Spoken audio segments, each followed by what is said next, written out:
Pemirsa, selalu ada hikmah. Masya Allah, baik lagi. Tadi kita udah bahas karyanya Kang Surya. Sekarang kita fokus kepada individunya ya. Dan kau juga penasaran bagaimana beliau mengatur waktu sambil kuliah, S2, mengajar, bikin alat. Nah ini keren banget ya. Aslinya katanya dari Bali. Ya, betul. Alhamdulillah. Alhamdulillah. Sampai usia berapa di Bali? Dari lahir sampai usia berapa? Saya dari lahir itu sampai lulus SMA Di Bali. di Bali. SD saya sekolah Islam, kemudian SMP itu sekolah swasta tapi yang bukan Islam, kemudian lanjut ke SMA juga sama gitu. Dan akhirnya lulus ngerantau ke Bandung kuliah. Betul. Alhamdulillah. Di kuliahnya sambil apa kegiatan UKM atau masuk mungkin LDK atau apa kegiatannya? Untuk saat S1 saya itu aktif juga di LDK. Lembaga dakwah kampus ya. Betul, lembaga dakwah kampus dari Telkom University itu namanya Alfat. Alfat ya. Begitu. Dan berarti sering nongkrongnya munculnya di masjid MSU. Di Telview ada namanya MSU teman-teman. Namanya Masjid Syamsul Ulum. Alhamdulillah. Kenapa milihnya di dakwah? Karena saya kan masuk kuliah itu pergaulannya takutnya tersesat gitu. Jadi pengennya coba cari organisasi atau komunitas Circle yang ya. bisa menjaga saya sendiri di Tanah rantau. Di tanah rantau. Iya. Mungkin ada permintaan nggak dari orang tua? Kamu ngapain aja kegiatannya di sana, nak? Mainnya teman-teman yang baik aja. Untuk dari orang tua selalu percaya sama apa yang saya pilih begitu. Jadi untuk saya bergabung dengan Alfat itu juga atas keinginan saya sendiri, pengen nih punya teman-teman yang bisa ngajak bareng dan lebih taat lagi kepada Allah. Kegiatannya ngapain aja berarti kalau di LDK? Ngadain kajian gitu, ikut jadi panitianya? Betul, ada ngadain kajian, kemudian saya kebetulan waktu itu sebagai divisi desain, divisi pubdoc lah begitu. Itu dikasih dokumentasi. betul, saya membuat video-video kompilasi dari kajian, kemudian Oh bisa ya ngedit-ngedit itu juga? begitu.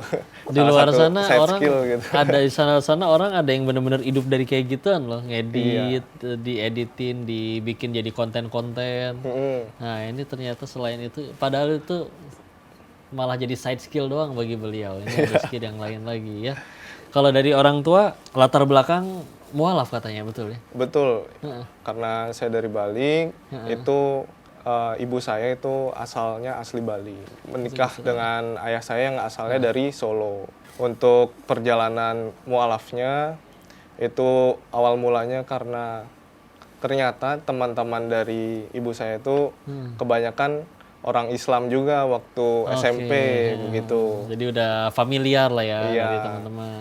Kan waktu di zaman itu mungkin Islam itu masih sedikit gitu ya di sana Pulau Bali terutama. gitu.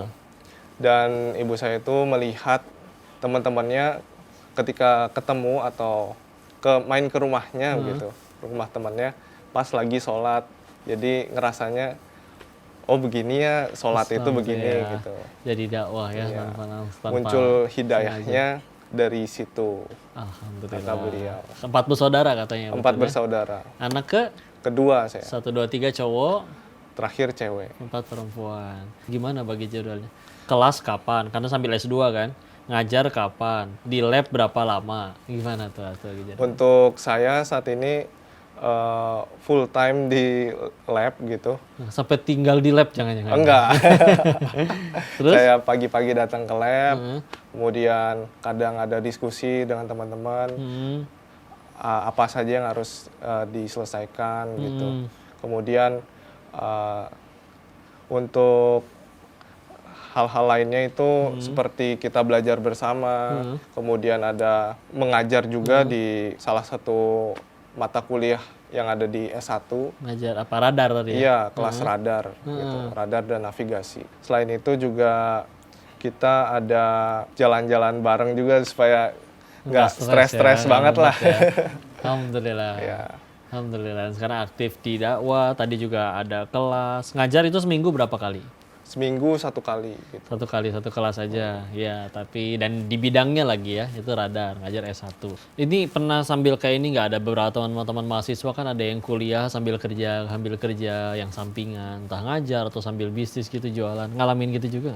Untuk itu saya ngalaminnya sebenarnya dari beberapa proyek gitu, dari lab itu juga sambil kerja juga itu sebenarnya. Oh, itu gitu. di situ pun jadi dapat income ya, ada ya? Iya betul. Oh, Masya Dari Allah. proyek-proyek seperti pembuatan alat tralivide itu 1 bulan yang lalu saya ke Wonosobo itu karena ada produk yang sudah diminta oleh satu PT untuk diimplementasi di kebunnya begitu. Masya Allah Kang Surya ya. Terakhir dong pesan ke yang nonton, buat pemuda-pemuda di luar sana nih, yang jangankan berkarya, bangun-bangun mandi pagi aja udah males, nggak ada tenaga ya. Silakan dikasih motivasi. Untuk teman-teman semua yang kita masih di usia muda gitu, jangan gampang menyerah karena saat ini zamannya teknologi udah cepat, kita semua FOMO gitu ya. Iya.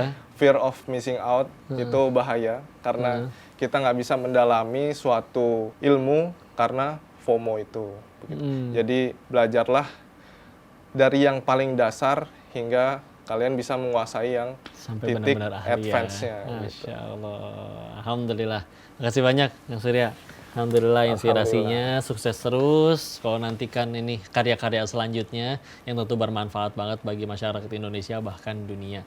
Mudah-mudahan ini juga bisa menjadi inspirasi bagi semua yang nonton untuk supaya jadi pemuda yang hebat, berkarya, dan ingatlah bahwa kita di masa depan itu tergantung dari hari ini kita ngapain aja. Ya, untuk itu jangan kemana-mana, sampai jumpa di acara sah selanjutnya dengan narasumber yang tentu tidak kalah hebat. Untuk itu sampai jumpa di episode selanjutnya, sampai jumpa di sah. Selalu ada hikmah. Assalamualaikum warahmatullahi wabarakatuh.